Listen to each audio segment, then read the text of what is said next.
Good morning everyone, welcome back to the channel. कैसे हो आप सब लोग? I hope doing a very great.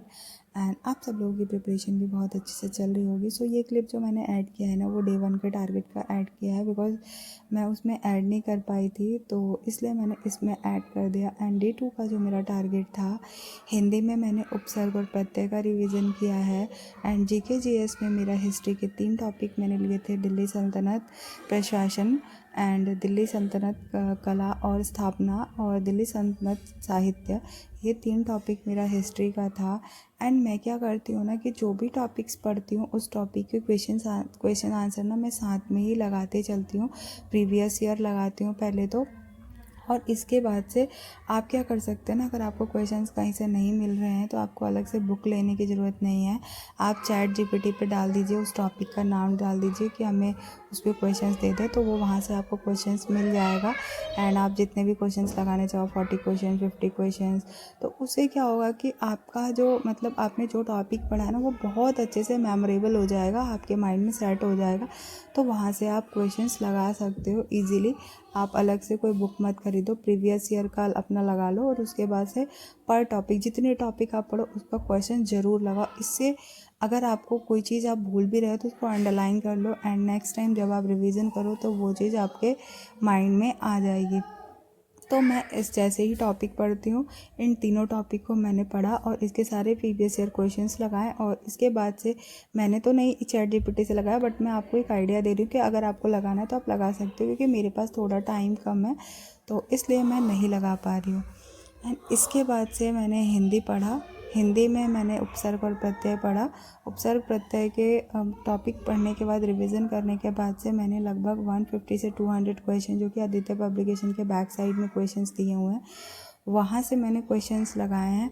हाँ, मुझे एक डाउट है, आप लोग मुझे प्लीज़ कमेंट सेक्शन में ज़रूर बताइएगा कि नगरीय में कौन सा प्रत्यय होता है। जस्ट बिकॉज कि जो आदित्य पब्लिकेशन की बुक है ना, उसमें नगरीय का ई दिया हुआ है, ई प्रत्यय दिया हुआ है, जबकि नगरीय में ईय प्रत्यय होगा, नगर प्लस ईय।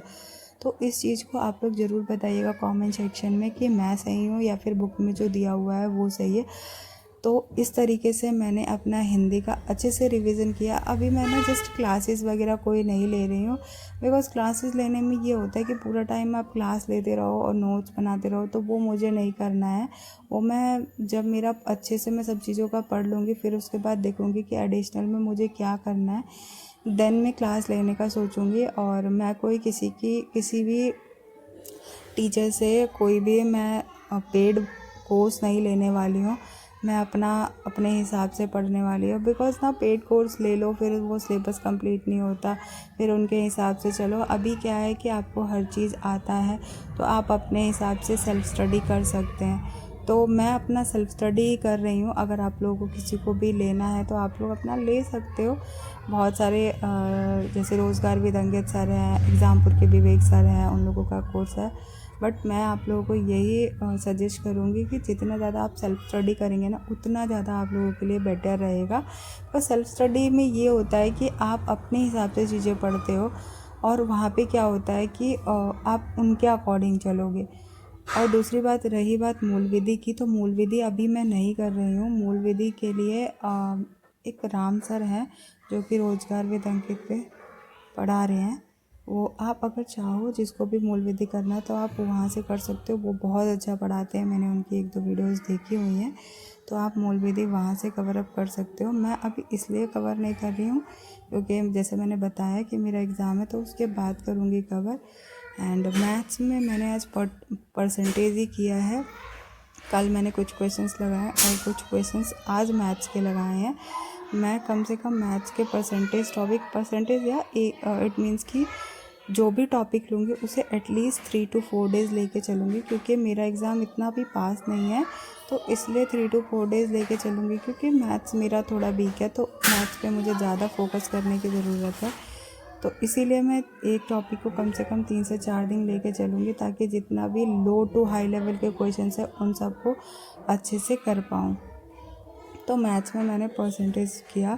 एंड हाँ, आज मैंने काफ़ी टाइम बाद रीजनिंग के क्वेश्चंस लगाए, एंड रीजनिंग में मेरी हालत टाइट हो गई, क्योंकि जब मैं यूपी पुलिस का एग्ज़ाम दे के आई थी उसके बाद से मैंने रीजनिंग को हाथ भी नहीं लगाया था। एंड आज जब मैंने क्वेश्चंस किया तो मुझे समझ में आया कि आप रिवीजन ना करो एंड आप टच में ना रहो तो फिर वो चीज़ें आपसे दूर भागती जाती है। वही चीज़ मेरे साथ हुआ। आज मेरा रीजनिंग में इतना कम स्कोर आया है, आप लास्ट में चेक करना कि मेरे रीजनिंग में कितना कम स्कोर आया है आज।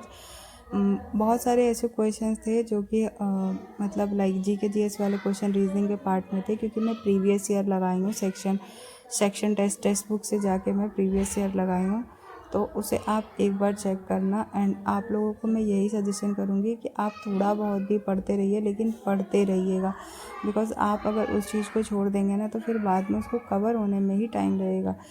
पहली बात तो मुझे क्वेश्चंस ही मतलब लाइक 1 डेढ़ 2 महीने के बाद से मैं रीजनिंग को जब मैंने देखा तो मुझे कुछ क्वेश्चन तो समझ में नहीं आए थे, बट धीरे धीरे जब मैं उसे करते गई तो समझ में आया। मैं खुद शॉक्ड हो गई कि मैं जस्ट 1 2 1.5 महीने ही मैंने रीजनिंग के टच में नहीं रही हूँ और मेरा इतना जल्दी स्कोर कम हो गया।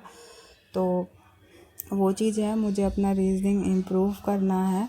एंड आप लोग अपना टारगेट के हिसाब से पहले सिलेबस कंप्लीट कीजिए, जिसका जो भी आप किसी भी चीज़ की प्रिपरेशन कर रहे हो तो सिलेबस कंप्लीट कीजिए। एंड सिलेबस कंप्लीट करने के बाद से मॉक टेस्ट ज़रूर लगाइए, आप अपने आप को जांचिए। सबसे पहली चीज़ तो आप ना टॉपिक वाइज जो भी टॉपिक कर रहे हैं उस टॉपिक को क्लियर करिए कि हाँ ये टॉपिक मैंने पढ़ लिया, उस टॉपिक को क्वेश्चंस लगा लिए। जब वो टॉपिक आपका पूरी तरीके से क्लियर हो जाएगा ना, देन उसके बाद आप किसी भी मतलब फुल लेंथ टेस्ट लगाने की कोशिश कीजिएगा। और जब तक आपका सिलेबस कंप्लीट ना हो तब तक फुल लेंथ टेस्ट लगाने का कोई मतलब नहीं बनता है। तो मैं आप लोगों को यही सजेस्ट करूँगी कि फुल लेंथ टेस्ट तब लगाना आप लोग जब सिलेबस कंप्लीट हो जाएगा। मैंने भी अभी जस्ट स्टार्टिंग में एक प्रीवियस ईयर सो गाइज़ मैं यही तरीका फ़ॉलो करती हूँ अपने स्टडी के लिए। टॉपिक के अकॉर्डिंगली सब चीज़ें कवर अप करती हूँ एंड लास्टली मैं जाके फिर उसके बाद से पूरा फुल लेंथ टेस्ट लगाने की कोशिश करती हूँ।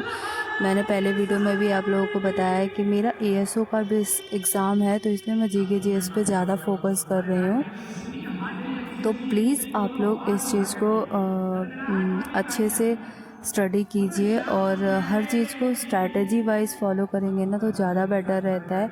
उससे क्या होता है कि आपकी स्टडी को ग्रोथ मिलता है और आप अच्छे से चीज़ों को कवर कर पाते हैं। तो इस हिसाब से आप लोग भी कोशिश कीजिएगा पढ़ने की। अगर आपको वीडियो से मेरी हेल्प मिलती है तो प्लीज़ वीडियो को लाइक कीजिएगा एंड शेयर कीजिएगा अपने फ्रेंड्स के साथ। एंड अगर आपको थोड़ा सा भी हेल्प मिल रहा है तो आप लोग ज़रूर इस चीज़ को फॉलो करके देखिएगा एंड ज़्यादा से ज़्यादा कमेंट कीजिएगा। अगर आप लोग मुझे कोई भी सजेशन देना चाहते हैं तो प्लीज़ आप लोग अपना सजेशन दे सकते हैं। Thank you for watching my videos.